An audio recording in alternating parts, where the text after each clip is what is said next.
Signore e signori, ben ritrovati sul canale, eccoci nuovamente qui con un nuovo podcast e con estremo onore quest'oggi ho il grandissimo piacere di ospitare un mentore, almeno per me effettivamente lo è stato già dal direi lontano 2015-2016 e quindi è veramente un enorme piacere, un enorme onore poter avere Eric Helms qui sul podcast. So, Eric, thank you for joining me today. I said to my Italian fellows that you are like a mentor for me, and I follow your work since 2015 when you were doing like first Q&As with 3DMJ guys, and I'm really honored for having you on my channel today. So thanks a lot.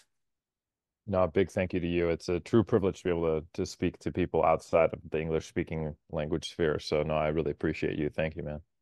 There's a lot of Italian, and I know it because I have a lot of colleagues and friends of mine that really keep in touch with your work.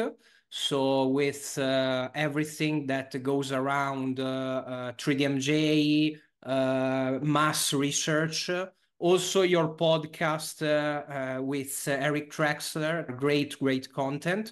So really you have a lot of Italian fans and here in Italy, so it's really great.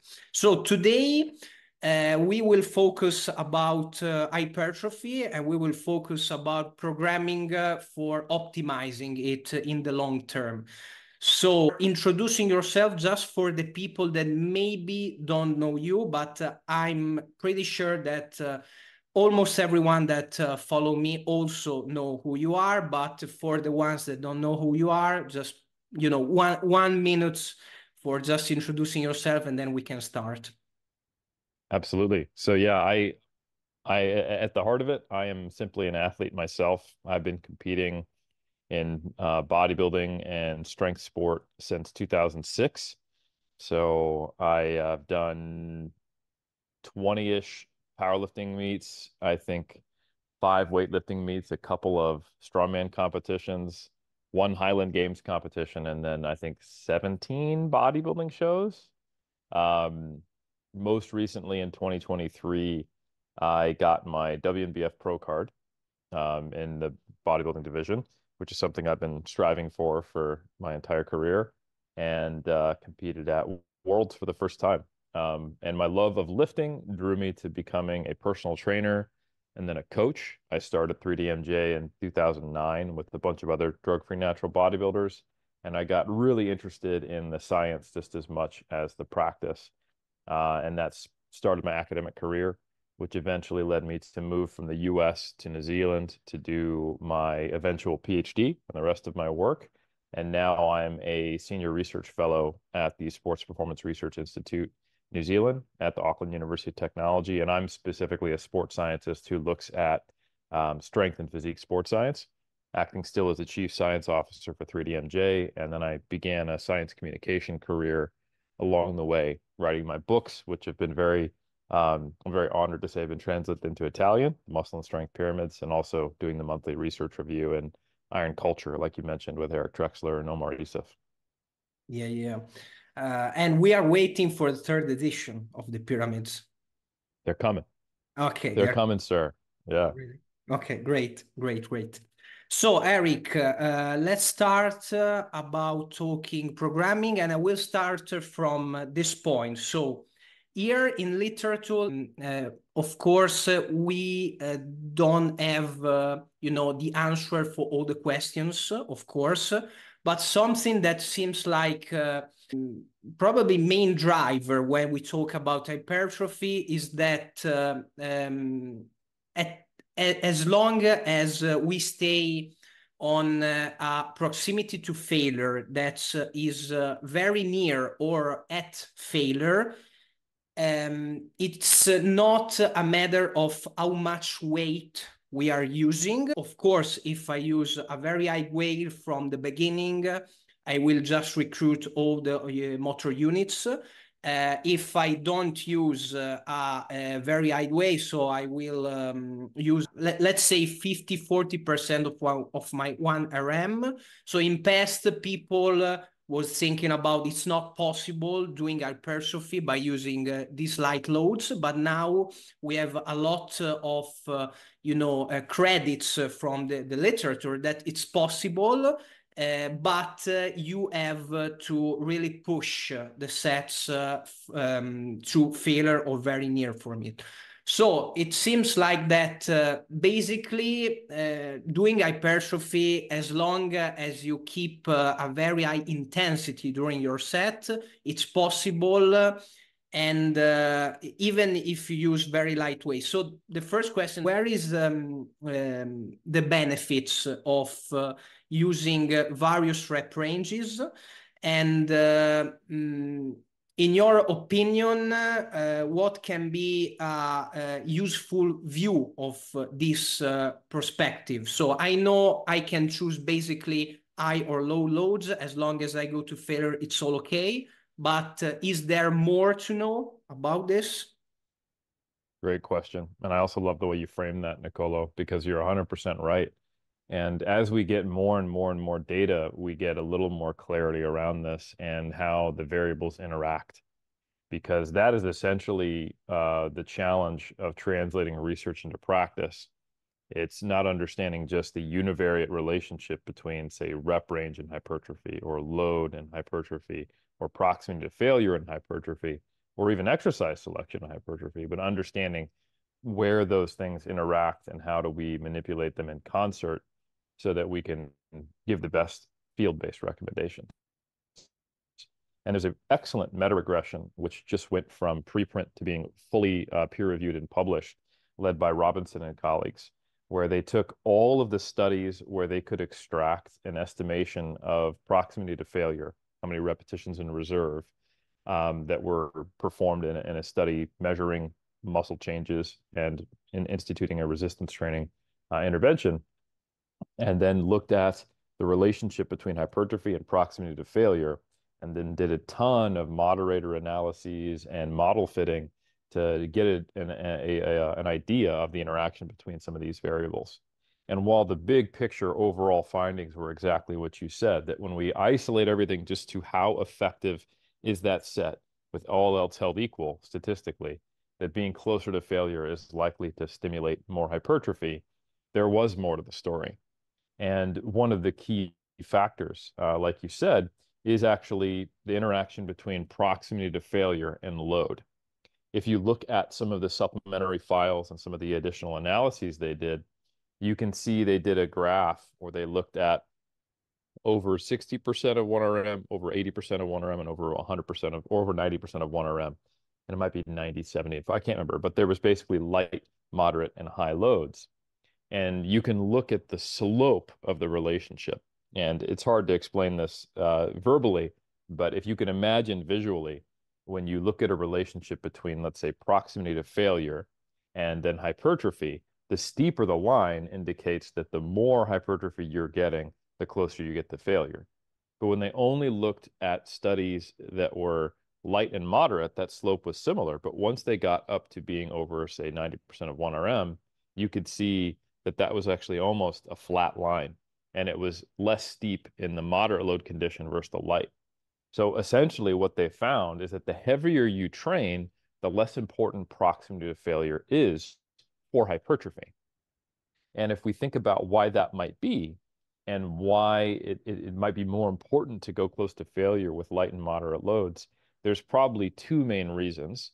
And one of them is likely perceptual, and the other one is likely physiological. So there is a meta-analysis that was done in 2021 by Halpern and colleagues that found estimations of proximity to failure. So when someone says, I think I could do 2 more reps, 3 more reps, 4 more reps, they're less accurate when you're doing more than 12 reps. And that probably has something to do with the accumulated perception of kind of global cardiorespiratory fatigue when you're doing high repetitions, especially with the typical exercises which these studies have been done with, like bench press and squat and some leg press. So when you're doing high rep compound work, it's just very tiring because of the energy cost, and it can produce this sense of discomfort, which has been found in other studies, higher ratings of discomfort and RPE despite training to failure in different rep ranges, where you're probably going to think you're closer to failure than you actually are. So that's one thing. So some of the studies that are included in this meta regression by Robinson, some of them used objective measures of proximity to failure, estimations based upon velocity or the relationship between repetitions performed and percentage 1RM. But many of them also just included ratings of perceived proximity to failure. So that's probably part of it. But the other reason is that the physiological rationale of how we get similar hypertrophy from, like you said, a set of 30 with 50 or 60% of 1RM, or a set of 8 with, say, 80, 85% of 1RM, is for different reasons. When you do a set with 80, 85%, 90% of 1RM, when we investigate surface electromyography, which is just measuring the electrical activity in the local musculature, we see that it is peaking almost immediately in that set, and even going heavier than that doesn't result in a higher peak. So at a certain load threshold, all the motor units are coming to the party. They're being recruited to meet the force demands of the external load. And we never see those levels of peaks when we look at EMG studies at, say, 60, 70, 50% of 1RM, but we see similar hypertrophy. So while we don't have a complete mechanistic understanding of how we get to the same hypertrophy, our best guess right now is a phenomenon called motor unit cycling. And that just means that according to Henneman's size principle, which is just the idea that we recruit more muscle fibers and turn on more motor units depending upon the force demands, that's still occurring with light loads. It's just that our high threshold motor units can only be active for so long. So they're cycling in and out, while our lower threshold motor units are kind of keeping the force efforts or matching the force demands more consistently.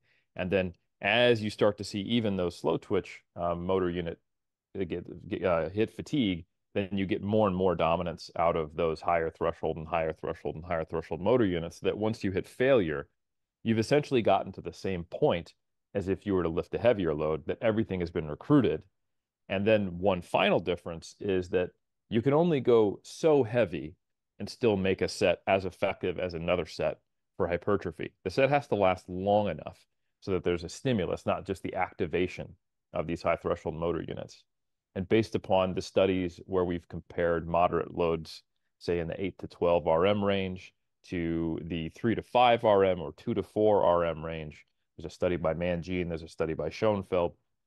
It seems like the lower end for how long does a set need to last to be on equal footing to a high or moderate rep set is probably somewhere around 4, 5, or 6 reps. So that's kind of how long it needs to last, which means that that's probably the heaviest you would want to go for hypertrophy if you don't want to do an extra set, or if you're trying to make that set as equally effective as another. So, something like 85% of 1RM might be your normal training kind of top end load. And that's also where proximity to failure starts to matter less. So one way to look at this is that, yeah, if you're training, say, above 12 or 15 reps, somewhere in there, especially with an exercise that's going to cause a lot of discomfort, you want to get pretty close to failure to make sure that that set was effective. But if you're training with, say, a 10 RM load or lower, say around 75, 80% of 1RM, or any heavier than that, it's probably not that important how close to failure you are. You just need to do enough reps to make the set last long enough. So that's useful, because now we can mitigate or reduce the amount of discomfort that could be masking our perception of fatigue. And we can also just reduce unnecessary cardiovascular fatigue in a given workout and use certain rep range, exercise, and proximity to failure combinations that make for an effective session. So you and I both know this. Leg days are where you really see if the bodybuilder is about that life, And if you start with squats, or if you start with RDLs, or if you start with hack squats or a leg press, and if you really do high rep sets and you push it to failure, you're definitely got your bodybuilding hardcore card. Like you got entry into the dungeon. Everyone will respect you. However, the exercises that follow will be very challenging. You might have to reduce load. You might have to reduce the number of reps you're doing, or you might just find that you can't bring that same level of subjective intensity to the training session. So instead of doing, say, 3 sets of 15 on squats and then limping through the rest of the workout, what might make sense instead is to do 3 sets of 6, stopping 3 reps short of failure or something along those lines. Still, so you get to use a heavy load. That's your 9 RM, and it probably makes very little difference how close to failure you are, just that the sets last long enough because of this data. We know that when you start with a heavy load, you're already close to failure. You can only do 9 reps with your 9 RM.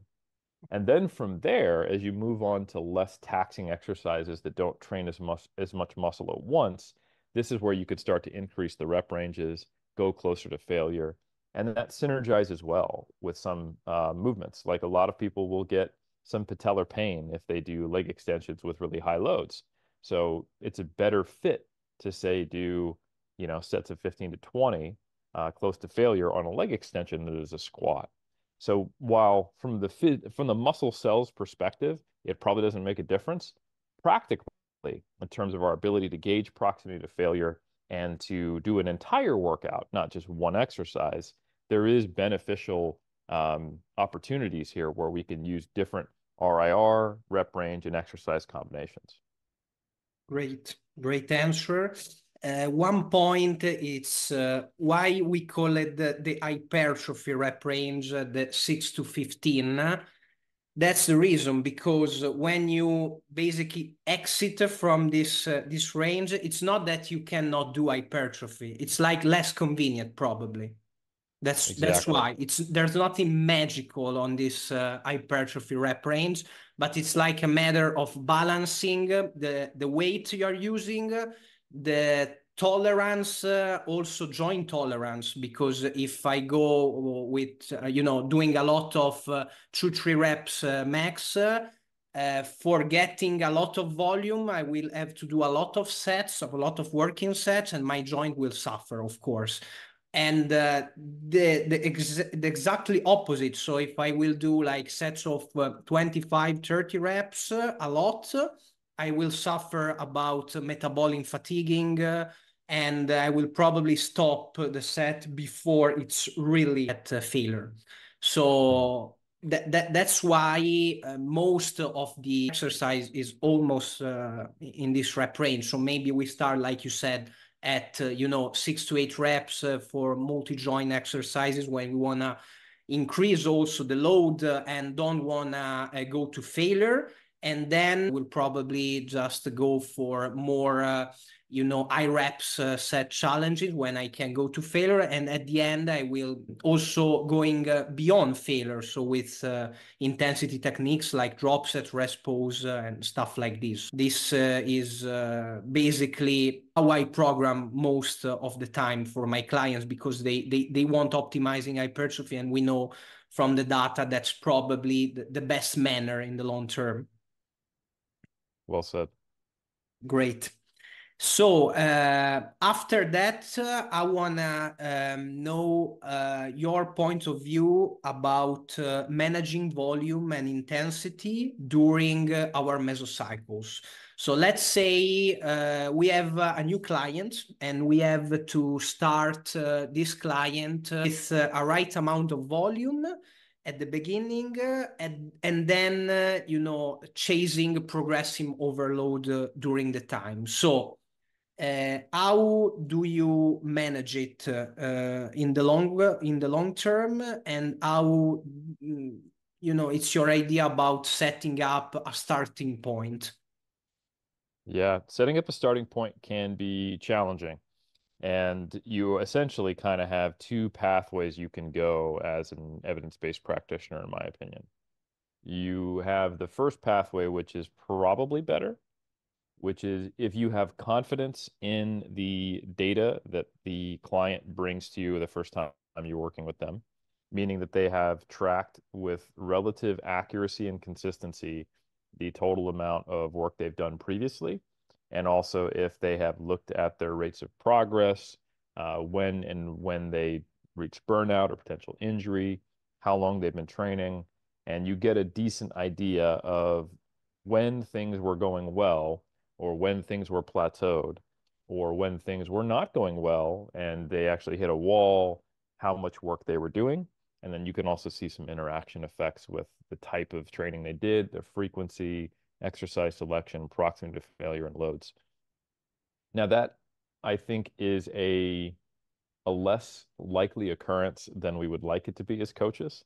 A lot of the times people will come to us and they, even if they're well trained, they've done a lot of training, but maybe they haven't paid attention enough, or they don't have good enough data for us to be able to discern those trends, or they have tracked a lot of training, but it's inconsistent because they're program hopping. So every 4 to 6 weeks or something like that, they're doing vastly different amounts of training, and it's difficult to tell what caused what. Now, in the ideal points where you do get a client who has this very clear data, what you want to do is you want to dig in and see seemingly what has worked in the past after the newbie phase, where kind of everyone seems to make progress no matter what.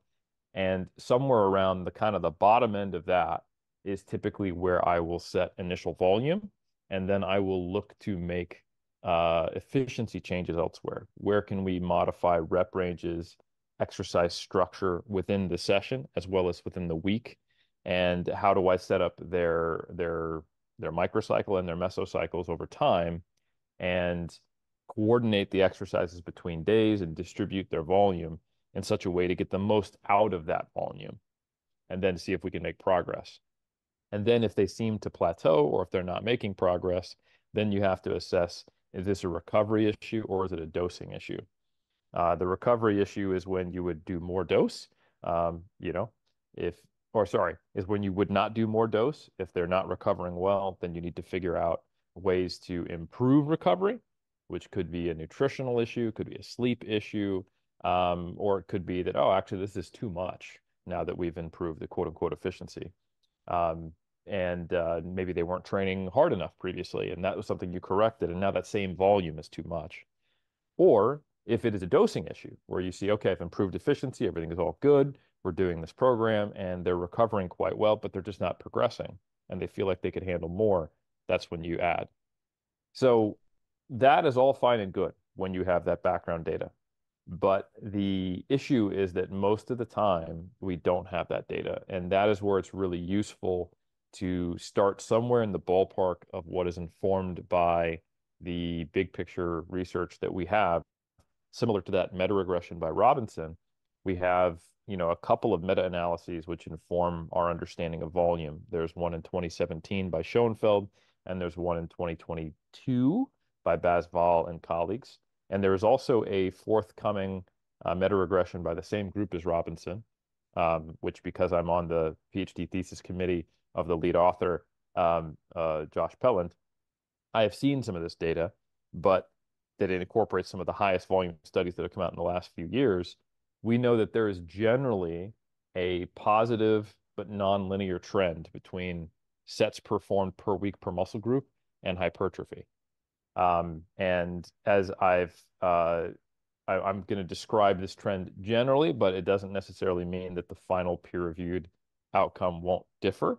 But what it seems to be is that every time you roughly double your volume, you're getting like a 50% increase in the rate of hypertrophy. And then that starts to plateau or completely go away once you get around, say, 30 sets per week. So that trade-off doesn't necessarily mean it's worth it, though. Like if you're going from 10 sets to 20 and then you're like, sweet, I'm going to go all the way up to 30, you've now tripled your volume, but each time you're only getting an incremental 50% improvement. And there is a potential cost, and there are some, I will say, caveats that we need to understand before going into really, really high volume training.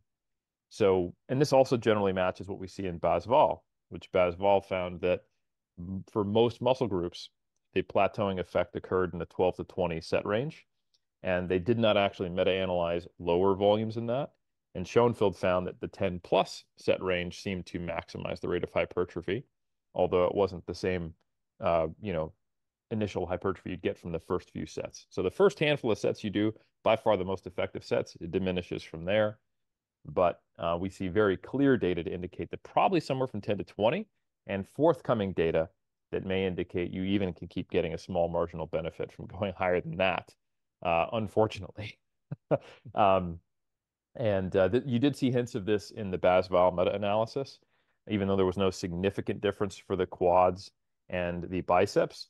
If you actually look at the forest plot where you can see on what side of zero does the summary point of the mean estimate fall, it's slightly favoring higher volumes. And for triceps, it actually did favor higher volumes. Now, before people get up in arms and they're like, oh my God, Helms is telling me to do 30 sets, it's important to remember that these analyses have generally considered all volume for a given muscle group as a one-to-one, set to set, regardless of how it was performed. So that means direct or indirect compound or isolation. That's So important. yeah, it is very important. So while most bodybuilders would not count a set of rows towards their biceps, the studies do that. So when we're talking about doing 25, 30 sets of biceps, that's every set of rows, every set of pull downs, and every set of curls is counting towards that. Likewise with triceps, every set of shoulder press, incline press, dips, flat press, all counting towards the tricep push downs and skull crushers or whatever you're doing. So it ends up being maybe only 50% more volume than people are actually conceptualizing. So instead of it being like 30, it's more like, oh, it's actually more like 20 sets of triceps that the way I would typically count it. So that's point one. I think the second really important point is that many of these studies use ultrasound to assess changes in muscle thickness. And that's valid. There's nothing wrong with that. But the way the studies are designed when you're doing specific analyses of specific muscles is they make sure that they train those muscles. And then the other muscle groups that are trained are not necessarily emphasized to the same degree. So not all, but many of these studies essentially look like what we would describe as specialization cycles. So, uh, like if you're doing a quadricep based study, you're going to have them do some squats or leg press as well as some leg extensions, and you might have a lot of volume that you're progressing through those. But then the participants are allowed to come in twice per week and do a supervised but self-guided upper body session on their own. Or they might not even do, say, like calf raises or something like that. So they're not programs that we would typically think of as comprehensive hypertrophy or bodybuilding routines. So they are inherently less demanding. And that's how they can be even accomplished over 3 days when you're thinking about doing 30, 40 plus sets. So that's a really important thing to remember. The final thing I would state is that almost all of these studies are 8 weeks long, some of them being shorter, some of them being a little bit longer. So we really have data on doing this for basically 2 mesocycles, maybe 3 in some cases.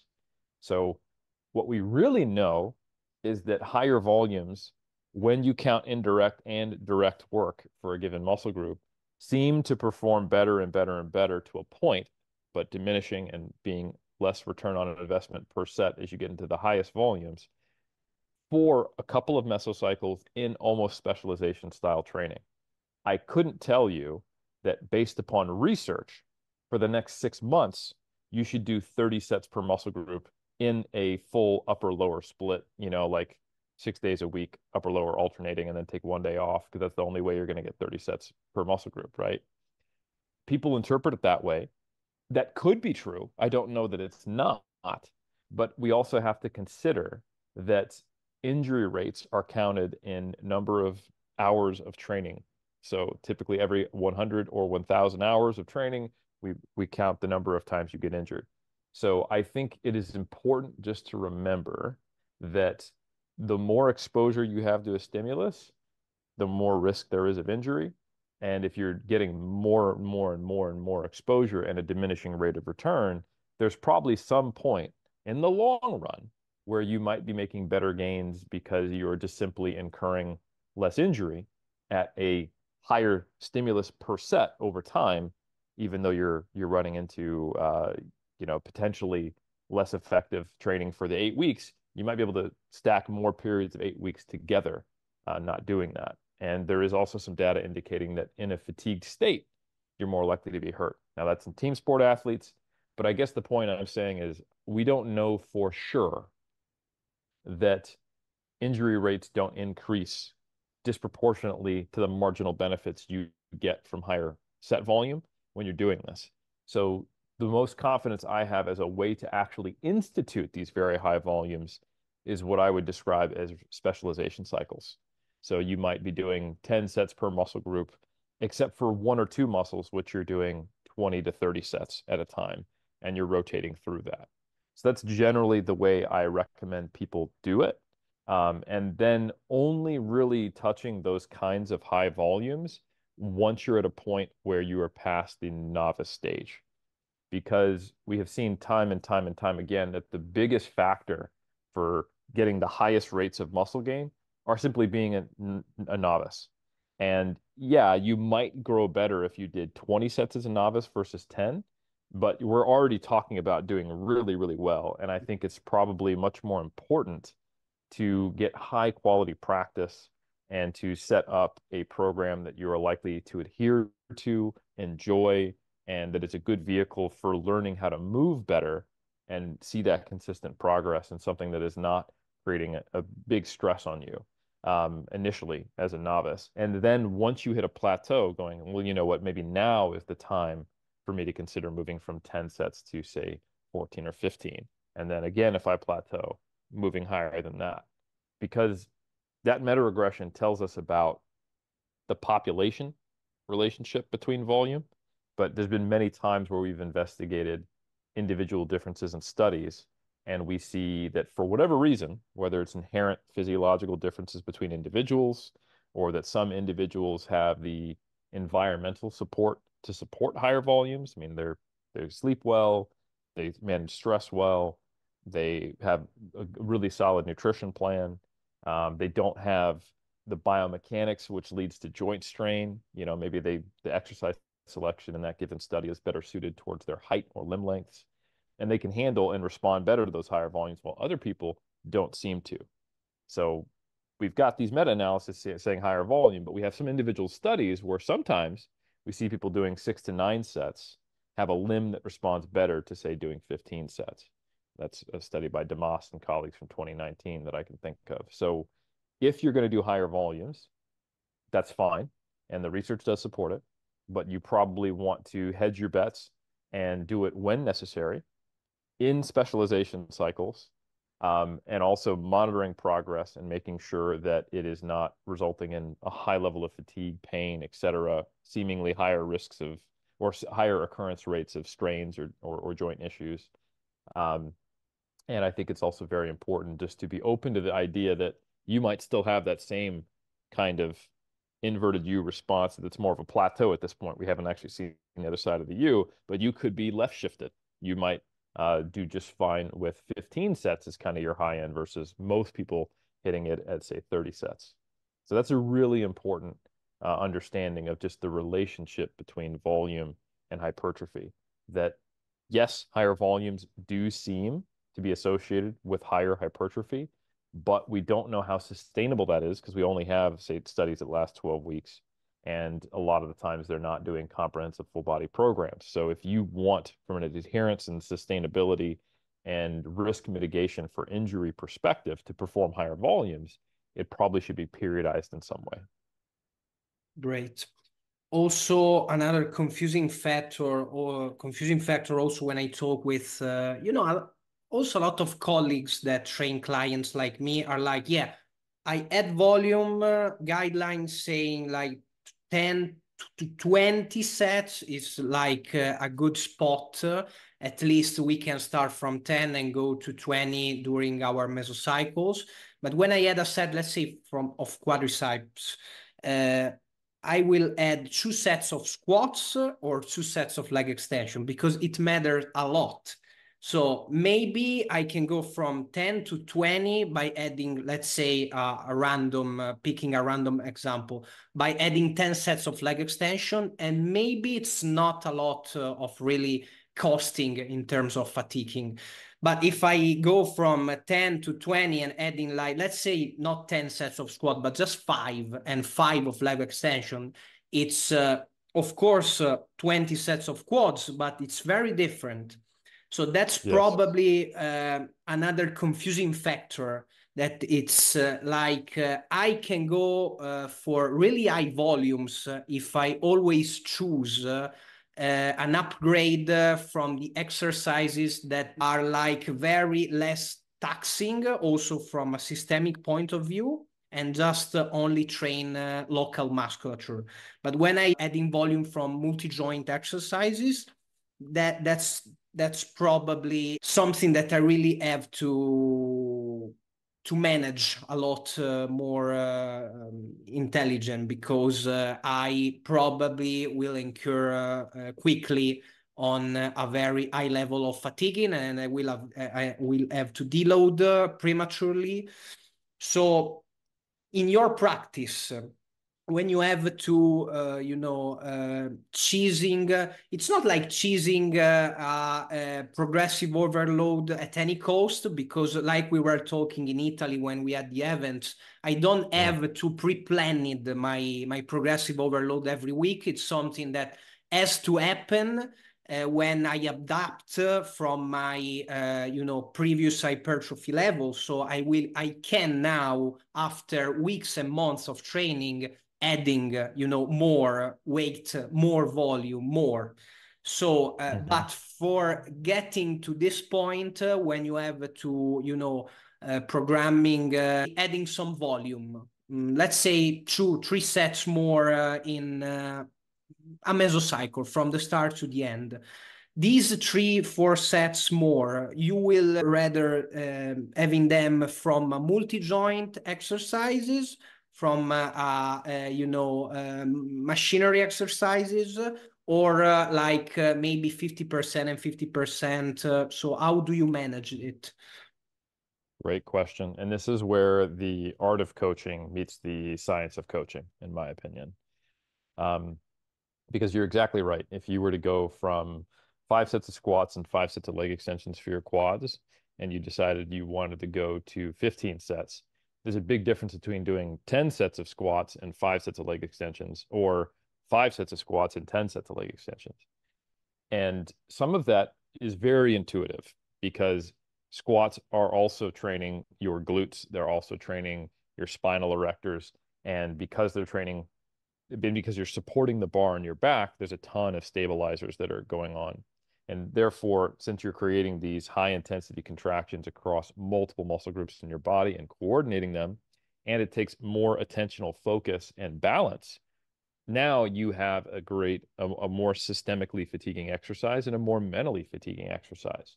So the raw energy output when you do a set of squats versus leg extensions is going to be higher.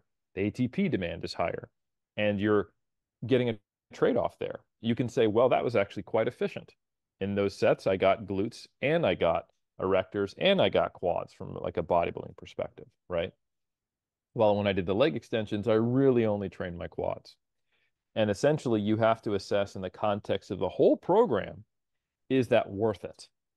So if you have someone who is relatively novice and they only have 3 hours per week to train, that might very well be worth it.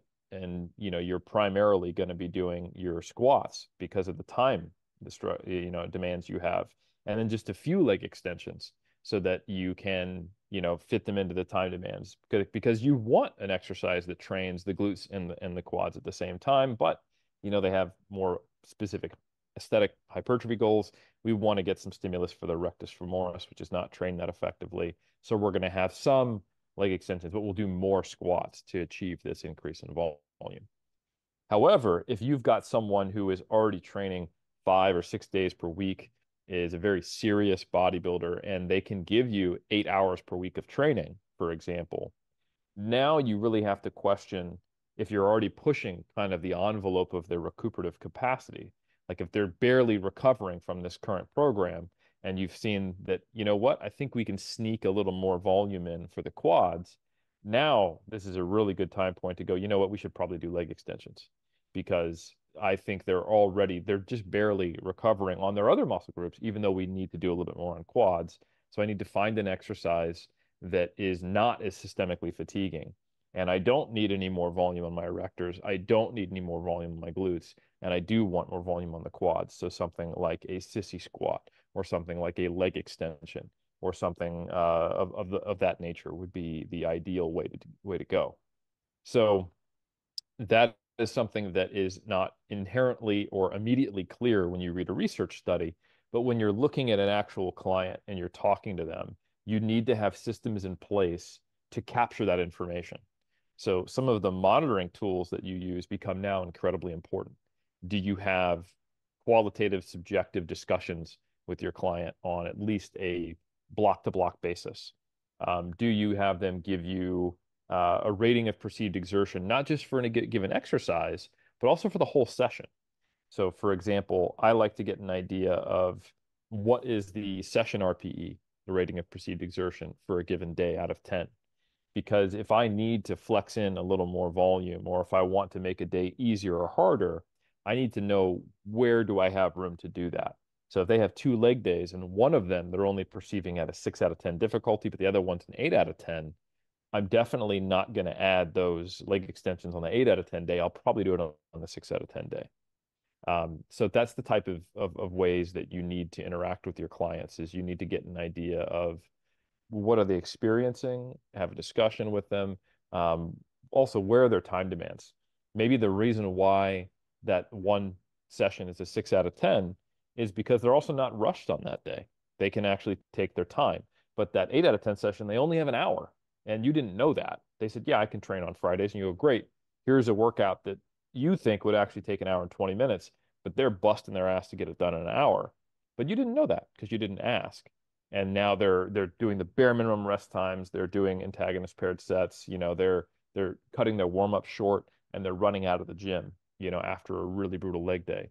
So that might be something where you go, oh, shoot, I need to swap those days. But you only know that if you kind of have that communication with your client. So that's what I mean by that art meets the science of coaching, is that you can have a very well-informed, scientific-based practitioner who is not doing a good job of communication with their clients.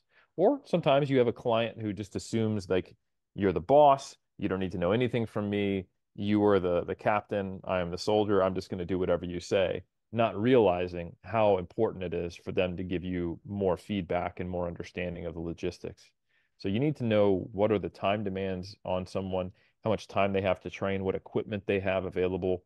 You want to actually look at their performance of the exercises, because sometimes they're making a squat far more fatiguing than it needs to be, based upon their performance, or they're making an exercise far less effective than it could be based upon their performance. They're not as close, or they're closer to failure than you think they are.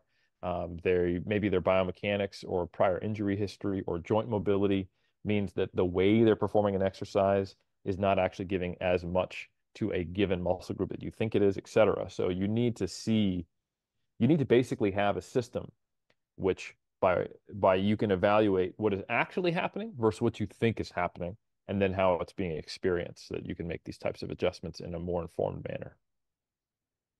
Great. And that's the problem when you start having a lot of clients and just monitoring everyone in this manner starts to be very, very difficult. So yeah, but Yes. that's the way to go. That's the way to go. And a lot of people just talk about, coaching online, it's not as good as coaching in live, because you don't consistently see the person training. But if you have a structure online, like you said, so the client sends you videos frequently, you just assess from his feedback, it's another word.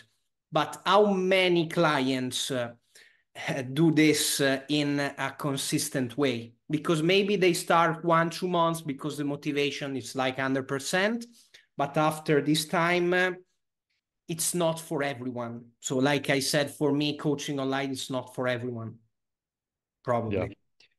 No, I agree. And good online coaches have systems in place that deal with all of these friction points of where they are.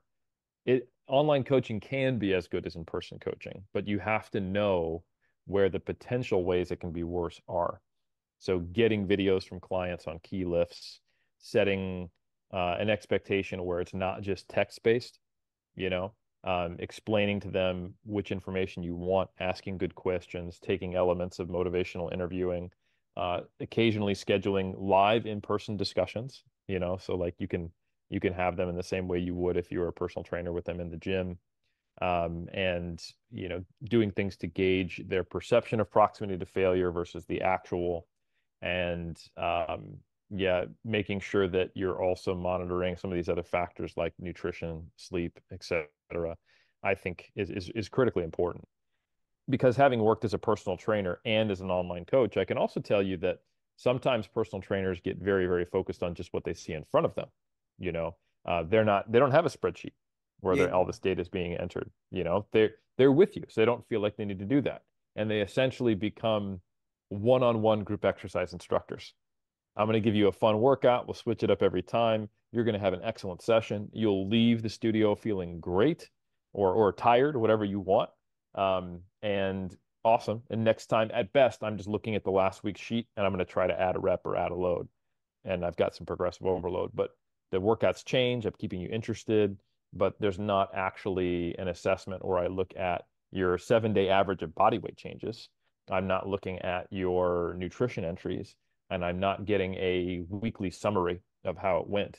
I am talking to you regularly, and sometimes you get almost lost in the details and you can't see the forest for the trees when you're a one-on-one personal trainer. And likewise, the downside of being an online personal trainer is that sometimes you don't get to see the trees. You're just focused on the forest too much, and you're not realizing that some of these small details are not actually occurring the way you think they are. So yeah, you're never going to be a personal trainer who who is unaware that their client is not training close to failure. But you might not be paying attention to the fact that they have been under-eating on protein for 6 weeks, because they don't have a spreadsheet. Likewise, an online personal trainer might miss the fact that they're training at a 10 RIR when it's supposed to be at a 2 RIR, but they're eating plenty of protein and you don't know why they're growing, right? So they have potential weaknesses either way, and a good personal trainer and a good online coach, if they have experience with the other, will be able to shore up those weaknesses by having systems in place to prevent those types of oversights. Great. It's also a learning process, because a lot of PT lives, like you said, it's like, okay, so we did good. Let's see next week if we can get better. But in a week can happen everything. So it's like confusing also the client that don't know everything, don't have a plan. So it's not a learning process. So online coaching for me is like also giving the possibility to a client that after 1, 2, 3 years have really the understanding of how to program and how to self-check himself or herself without having for life someone that need to help you. That's also a great value, but a lot of people don't work in this way. So they just try to keep the clients confusing, and that's the way to go, basically. Yeah, it's an unnecessary model to it's a fear-based model to only give the client enough to progress, but not actually teach them so that they need to stay with you, Yeah. because that eventually builds resentment and frustration and negative uh like reviews of you. However, every client who you teach to fish instead of just giving them fish, and they learn how to actually do this on their own, and after 2, 3 years, they are now committed to a fitness lifestyle and they don't need a trainer anymore. Now they're going to go out there and proselytize. You're going to be your missionaries. They're going to say, yo, Nicolo changed my life, and every person they meet for the rest of their life, they're going to be recommending, who you need to work with is Nicolo. But they're not going to be saying that if they feel like every 8 weeks, this guy hits me up and makes me re-sign this contract, and I ask him questions and he says, don't question the plan. Um, so it is a fear-based model, truly. And it also prevents your own growth, because you're not actually questioning your own methods. You're not actually having to assess the questions of your clients and think about it. You're guarding your secrets close to your chest, meaning you're not exposing your methods, meaning they don't get the kind of review and the spotlight shined on them so that you can assess what could be improved. So it is a very bad way to go, in my opinion. It's very short-sighted. Yeah, 100%. So, Eric, last point I want to touch with you. It's about, I will say, the main true narratives that right now are just, gaining a lot of perspective and importance on our fields. And they are based about, chasing the perfect exercise selection for every muscle group, and then adding preponderant work on length and partial range of movement. So we know from latest research, a lot better than me, that length and partial seems to be even better than full range of motion. So from this standpoint, a lot of people in the last month, let's say 1 year and a half, start to do only length and partial exercises. So I wanna know your view about this, and how it maybe change also your kind of programming, your training. And also, from what I see, these kind of suggestions that are important, because we are a community, and we always need to grow. And if something can appear to do better in the long run, it's okay. But from what I see now, even novice trainees started to do this, cable version of every exercise, trying to reach the perfect resistance profile, and maybe just don't, pay attention to all the stuffs that we were saying previously. So reaching a good amount of volume, a good amount of intensity. So for me, it's great if we can grow by, adding pieces of our puzzle, but it seems like people are starting to, forget the important stuff, and just try to, I don't know, seeking these models. Just want to have your point about this. Sure. Yeah, I think so there's two things to discuss here. Is one, what's the deal with lengthened partials and how should we view them scientifically based upon the data? And then two is, are people focusing on some of these new topics to the exclusion or to the detriment of other bigger rocks? And to answer the first point, I think the best way to view lengthened partials is that they are one application of a broader concept, principle, and understanding that we now have about resistance training and muscle physiology. And that is that it seems very repeatable that you can get larger magnitudes to sometimes a pretty significant degree of hypertrophy when a muscle is trained at a longer length. So lengthened partials are just one way to potentially exploit that principle. And I think the principle is more important than the specific application in this case. So there's many different studies that we have that prove this point. So for example, lengthened partials show that even when we manipulate range of motion, and one group actually does less range of motion, but they concentrate that range of motion when the muscle is longer, it's at least as good as a full range of motion, and in some cases it has been better. Great. That's one way of showing it. Another way of showing that lengthened position training, just having a muscle a little longer length is better, is when we have the same range of motion, but we manipulate joint position to result in training at a longer muscle length. An example of this would be doing seated hamstring curls versus lying hamstring curls, or a seated hamstring curl versus a Nordic hamstring curl. And we actually have two studies by a group out of Japan led by Mao that have found that when you do a seated leg curl variation, for example, all of the muscles which would be lengthened, because when you're seated, you're in hip flexion. So all of the hamstring knee flexors that attach posteriorly on the hip, they're more stretched because you're in that sit and reach position, just like if you were trying to stretch your hamstring.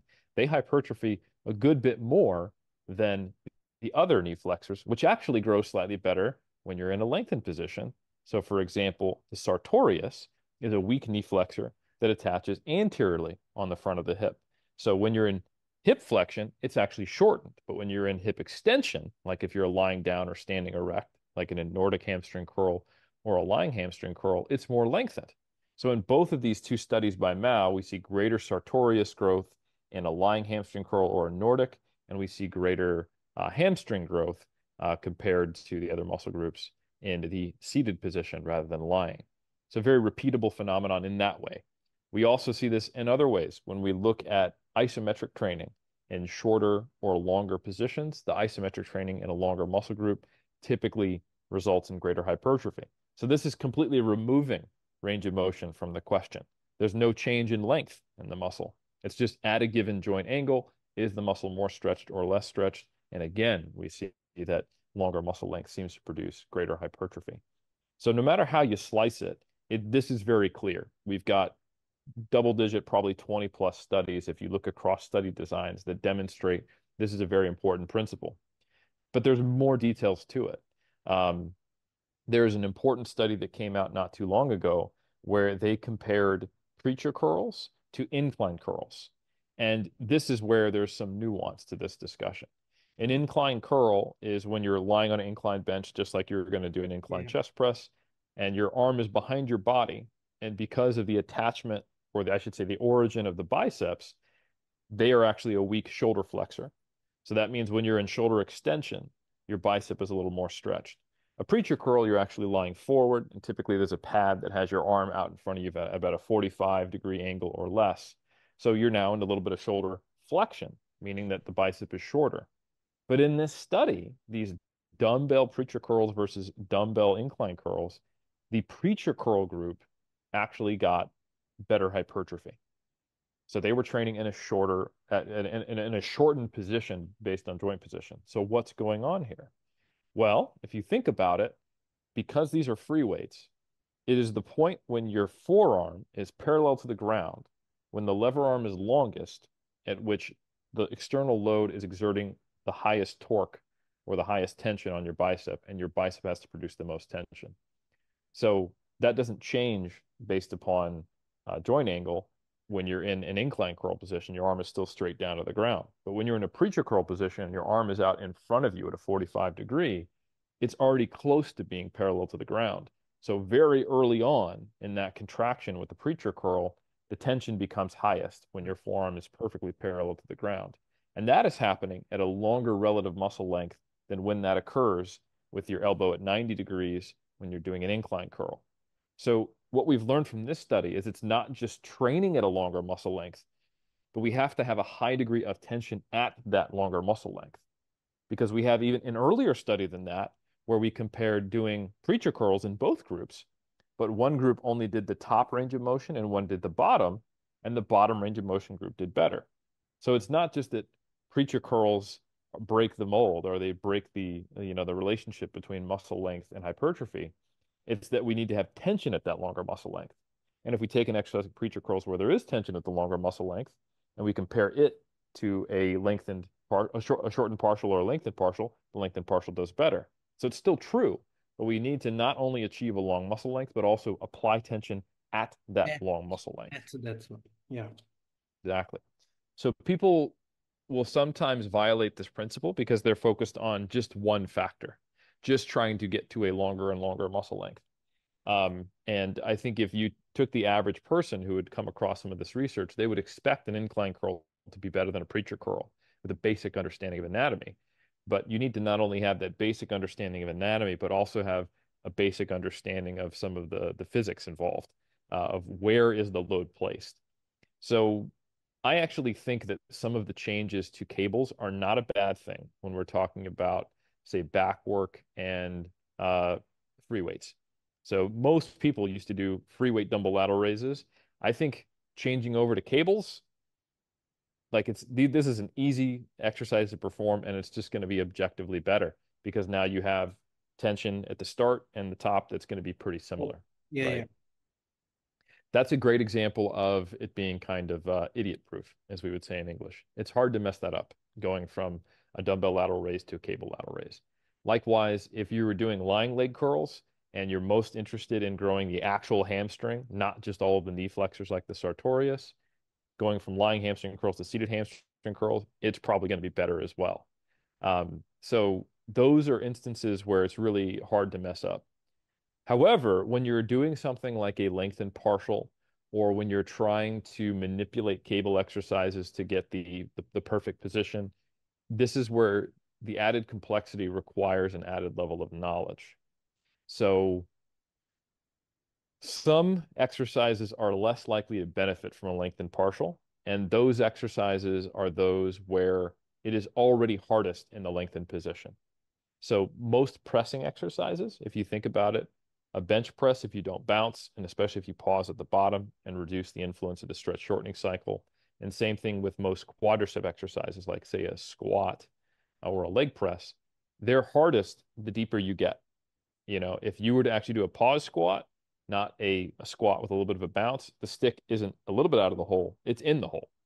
And likewise, if you do a pause bench press, the pause is on your chest. That's where the sticking point is. And that is where all of the muscles are already elongated. So I'm not saying that lengthened partials wouldn't be better for a chest press or a squat, but it's hard to see why they would be. So this is why instead of us just going, oh, lengthened partials better than full range, we need to think about the principle. Longer muscle lengths with high degrees of tension will produce more hypertrophy.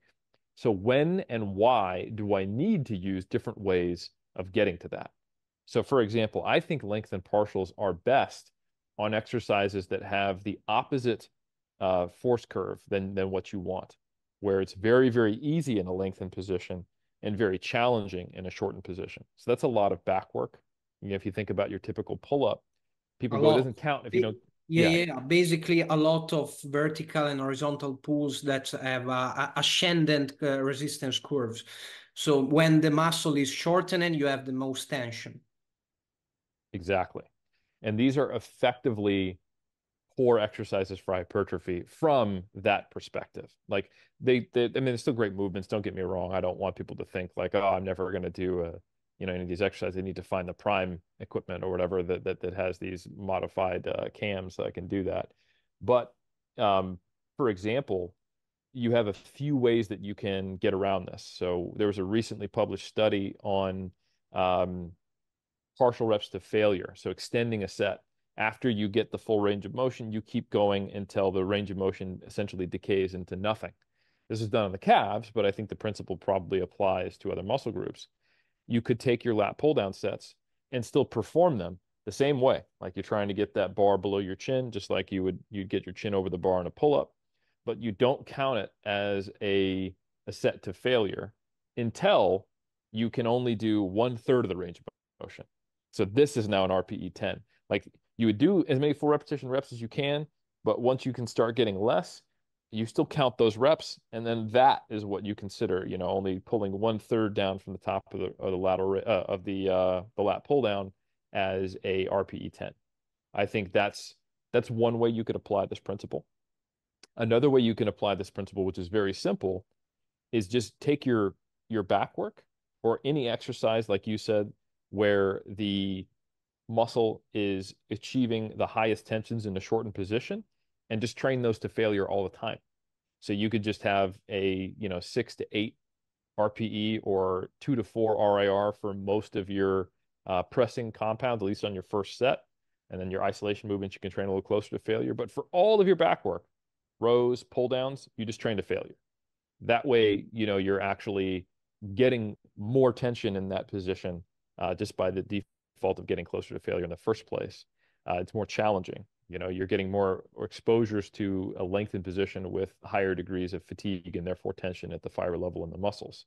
That's one way to do it. That's kind of another idiot-proof way to do it is, okay, I just train my RPEs too higher on all of my back work compared to my pressing and my quad work, for example. So I think I'm not sure necessarily to answer the second part of your question is, are people losing sight of the bigger picture principles in focusing on this? But they could be. If you see someone spending a lot of time getting a perfect exercise setup and trying to match force curves and performing length and partials, but it looks like they're stopping, way too far from failure. That would be an example of kind of missing the forest for the trees.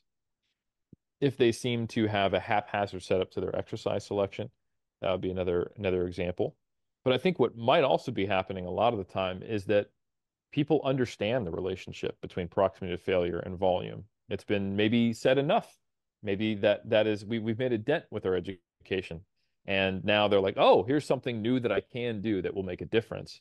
And they're focusing more on this because it's something they haven't focused on before. I'm not sure. I know among the more novice individuals that could be the problem, like you've discussed, but among more intermediate and advanced individuals, they've understood the relationships between dose, recovery, volume, progression, and they're going, oh, here's an opportunity for me to try something that might help me make some progress again and move the needle.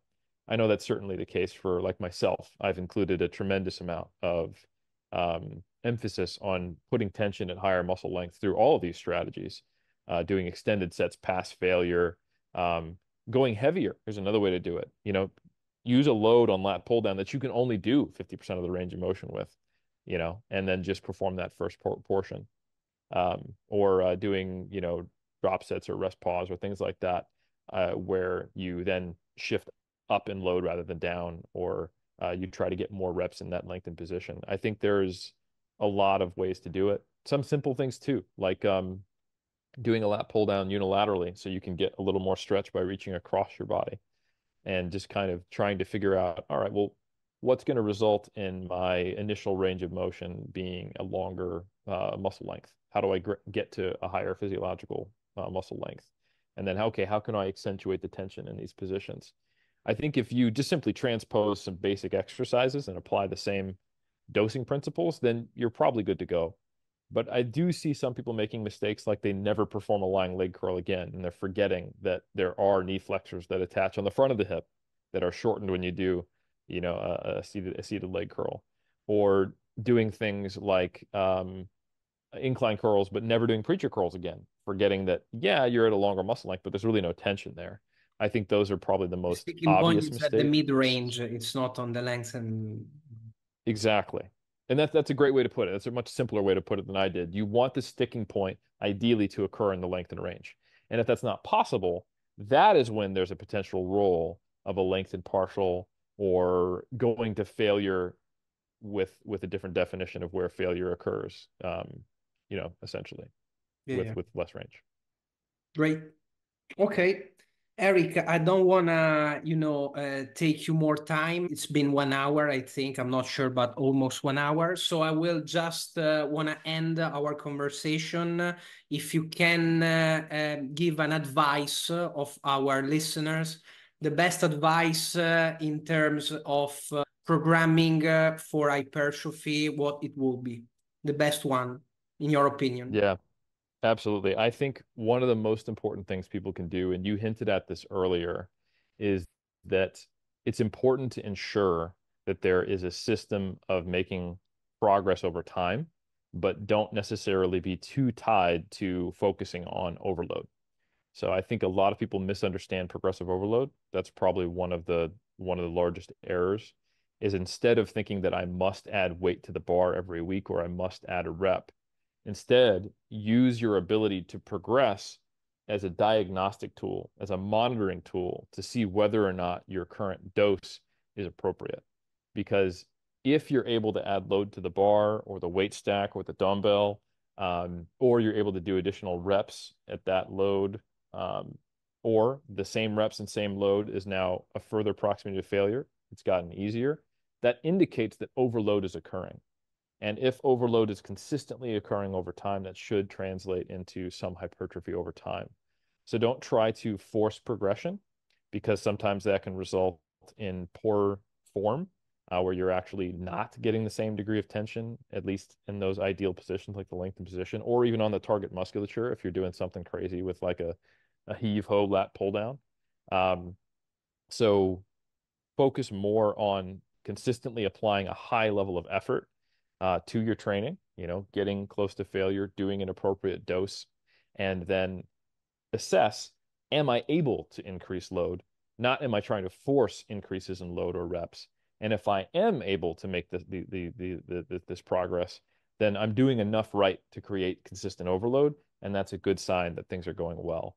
And when I am plateaued for a long enough time, relevant to my training age, you know, your expectations have to be realistic. If you're an advanced lifter like me, you shouldn't expect to see progress on every lift every week. Then, okay, now I need to change something. Great. Okay, thanks a lot, Eric. If people want to reach you, want to follow your works, where they can find you. Yeah, absolutely. Thank you so much for having me on. I would say, especially if people are interested in my works translated into Italian, go to muscleandstrengthpyramids.com. On the top right, there's a click where you can go to other languages, and we have a link to our Italian translator. So yeah, the Natural Peaking Group, Christian Montevecchi, as well as Annalisa Garatti, and that whole crew, they've done a great job translating my books to Italian. And they will be translating my third editions as well. So that's probably the best place to go. If you want coaching or any other additional information and you do speak English, definitely check out 3dmusclejourney.com. That is the number 3, the letter D, and then musclejourney.com. And from there, you can find links to Mass, our YouTube channel, all the whole 9 yards. Great. I will put everything on the description.